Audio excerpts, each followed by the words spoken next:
السلام علیکم ورحمۃ اللہ وبرکاتہ۔ الحمدللہ کفا وسلام علی عبادہ الذین اصطفیٰ، اما بعد۔ محترم ناظرین کرام، آسان درس قرآن کے اندر آج 17ویں پارے کا 11واں رکوع ہے، جس کے اندر 8 آیتیں ہیں۔ سورہ حج سورہ نمبر 22 میں آیت نمبر 26 سے آیت نمبر 33 تک۔ اعوذ باللہ من الشیطان الرجیم، بسم اللہ الرحمن الرحیم۔ وَإِذْ بَوَّأْنَا لِإِبْرَاهِيمَ مَكَانَ الْبَيْتِ أَلَّا تُشْرِكْ بِي شَيْئًا وَطَهِّرْ بَيْتِيَ لِلطَّائِفِينَ وَالْقَائِمِينَ وَالرُّكَّعِ السُّجُودِ۔ اور یاد کرو جب ہم نے ابراہیم علیہ السلام کے لیے بیت اللہ یعنی خانہ کعبہ کی جگہ بتا دی اور ان سے کہا کہ میرے ساتھ کسی کو بھی شریک نہ بنائیں، اور میرے گھر کو طواف کرنے والوں، قیام کرنے والوں، رکوع اور سجدہ کرنے والوں کے لیے کفر و شرک اور تمام گندگیوں سے پاک و صاف رکھیں۔ وَأَذِّن فِي النَّاسِ بِالْحَجِّ يَأْتُوكَ رِجَالًا وَعَلَىٰ كُلِّ ضَامِرٍ يَأْتِينَ مِن كُلِّ فَجٍّ عَمِيقٍ۔ اور اے ابراہیم، آپ لوگوں میں حج کا اعلان کر دیں تاکہ وہ آپ کے پاس پیدل چل کر اور دبلی پتلی اونٹنیوں پر سوار ہو کر ہر دور دراز علاقے سے چلے آئیں۔ لِيَشْهَدُوا مَنَافِعَ لَهُمْ وَيَذْكُرُوا اسْمَ اللَّهِ فِي أَيَّامٍ مَّعْلُومَاتٍ عَلَىٰ مَا رَزَقَهُم مِّن بَهِيمَةِ الْأَنْعَامِ فَكُلُوا مِنْهَا وَأَطْعِمُوا الْبَائِسَ الْفَقِيرَ، تاکہ وہ حج کرنے والے اپنے لیے دینی اور دنیاوی فائدے حاصل کریں اور چند قربانی کے دنوں میں ان جانوروں کو بسم اللہ کہہ کر اللہ کے نام سے ذبح کریں جو اللہ نے انہیں دے رکھے ہیں۔ تو اے مسلمانوں، تم لوگ ان جانوروں کا گوشت کھاؤ اور بھوکے فقیر کو بھی کھلاؤ۔ ثم لیقضوا تفثهم ولیوفوا نذورهم ولیطوفوا بالبیت العتیق، پھر حج کرنے والوں کو چاہیے کہ وہ اپنے جسم کا میل کچیل صاف کریں اور اپنی نظر یعنی منتیں پوری کریں اور بیت عتیق یعنی پرانے گھر یعنی خانہ کعبہ کا طواف کریں۔ ذالک ومن یعظم حرمات اللہ فہو خیر لہ عند ربہ واحلت لکم الانعام الا ما یتلی علیکم فاجتنبوا الرجس من الاوثان واجتنبوا قول الزور۔ یہ ساری باتیں خوب اچھی طرح یاد رکھو، اور جو کوئی اللہ کی حرمتوں یعنی حرام کی ہوئی چیزوں کی عزت و احترام کرے گا تو اس کا یہ نیک عمل اس کے رب کے نزدیک بہت اچھا ہے، اور تمہارے لیے چوپایوں جانوروں کو حلال کر دیا گیا ہے سوائے ان جانوروں کی جن کی تفصیل تمہیں پڑھ کر سنا دی گئی ہے۔ تو تم لوگ بتوں کی گندگی یعنی بتوں کی پوجا سے بچو، اور جھوٹی بات حق سے ہٹی ہوئی بات سے بھی بچو۔ حنفاء للہ غیر مشرکین بہ ومن یشرک باللہ فکأنما خر من السماء فتخطفہ الطیر او تہوی بہ الریح فی مکان سحیق۔ سب سے کٹ کر ایک اکیلے اللہ کے لیے ہو جاؤ اور اس کے ساتھ کسی کو بھی شریک نہ بناؤ، اور جس نے بھی اللہ کے ساتھ کسی کو بھی شریک بنایا تو وہ ایسا ہے جو آسمان سے گرا، پھر یا تو اسے چڑیا اچک لیتی ہے یا تیز ہوا اسے کسی دور دراز جگہ پر پھینک دیتی ہے۔ ذالک ومن یعظم شعائر اللہ فانھا من تقوی القلوب۔ یہ ساری باتیں یاد رکھو، اور جو بھی اللہ کے دین کی نشانیوں کی عزت کرتا ہے تو یہ بات دلوں کے تقوی یعنی نیکی سے حاصل ہوتی ہے۔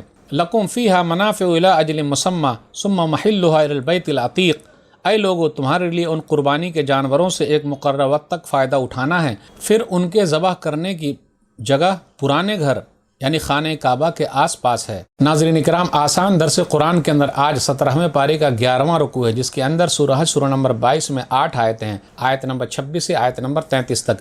آیت نمبر 26 پر غور کیجئے، وَإِذْ بَوَّأْنَا لِإِبْرَاهِيمَ مَكَانَ الْبَيْتِ، جبکہ ہم نے ابراہیم علیہ السلام کو خانہ کعبہ کے مکان کی جگہ بتلا دی، خانہ کعبہ کی جگہ بتلا دی، یا خانہ کعبہ یہی بنے گا، بیت اللہ شریف یہی بنے گا، بتلا دیا۔ اس سے معلوم ہوتا ہے نوح علیہ السلام کے زمانے میں جو طوفان آیا تھا تو خانہ کعبہ ویران ہو گیا۔ سب سے پہلے ابراہیم علیہ السلام ہی ہے کہ اللہ تعالیٰ نے ان کو بتلایا اور انہوں نے خانہ کعبہ کی تعمیر کی ہے، اس لیے اللہ نے کہا کہ ہم نے خانہ کعبہ کی جگہ بتلا دی۔ تو ابراہیم علیہ السلام کو اللہ تعالیٰ نے خانہ کعبہ کی جگہ بتلا دی ہے۔ آئیے ایک حدیث پر غور کریں، صحیح مسلم کتاب المساجد حدیث نمبر 520۔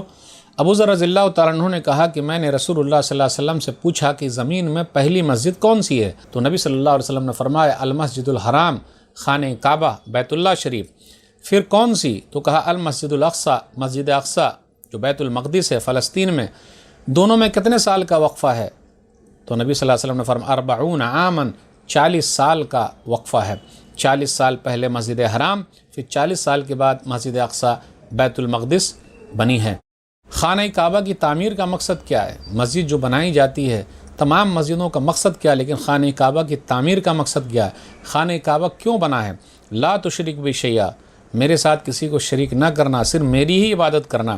تو مشرکین مکہ 360 بت جو رکھے ہوئے تھے، یہ خانہ کعبہ کی تعمیر کے خلاف ہے۔ یہ بہت بڑا ظلم تھا، وہاں صرف اللہ کی عبادت ہوگی، دوسرے کسی کی عبادت نہیں ہو سکتی، بتوں کی پوجا نہیں ہو سکتی۔ پھر آگے کہا وَطَهِّرْ بَيْتِيَ لِلطَّائِفِينَ، اور میرے گھر کو طواف کرنے والوں کے لیے پاک و صاف رکھیے، رکوع کرنے والوں کے لیے، قیام کرنے والوں کے لیے، سجدے کرنے والوں کے لیے پاک و صاف رکھیے۔